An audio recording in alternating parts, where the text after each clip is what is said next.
राधे राधे दोस्तों, आप लोग का स्वागत है मेरे चैनल पे। मैं आप लोगों के लिए एक और कथा प्रस्तुत कर रही हूँ। कथा 17वां अध्याय है और मैं आपके लिए लेके आई, तो अब उसे पूरी जोर सुने और जो पीछे साउंड आ रहा है आप उसे स्किप करें और कथा ध्यान से सुनिए।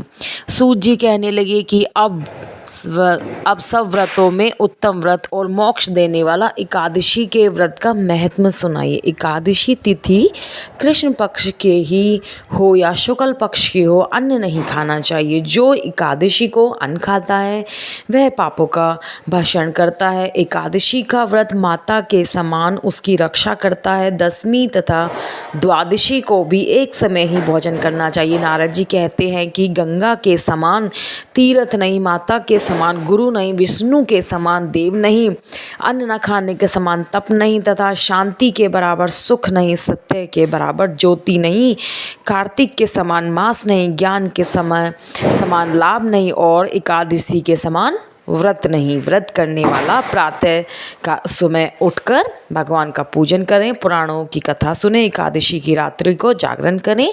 नारद जी कहने लगे कि हे राजन, अब एक इतिहास सुनो। नर्मदा के तट पर गालवा ऋषि का अति शोभायमान आश्रम था।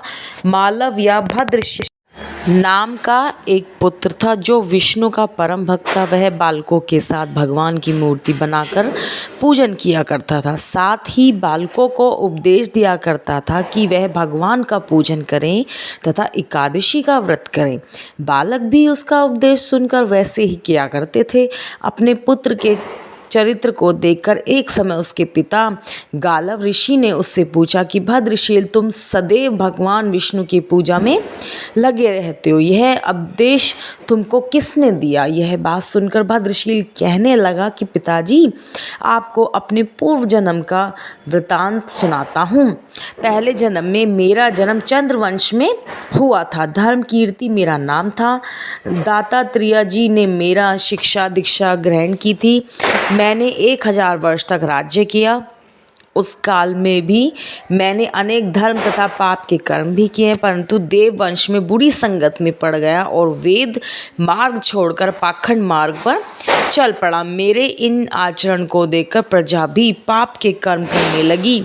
इस प्रकार धर्म शास्त्र के कथा अनुसार प्रजा के पाप का 6वां भाग मुझको भी मिलने लगा। एक दिन हम शिकार खेलने के लिए वन में गए, अतः सारे दिन भूखे और प्यासे ही रहे। खाने को कुछ भी नहीं मिला।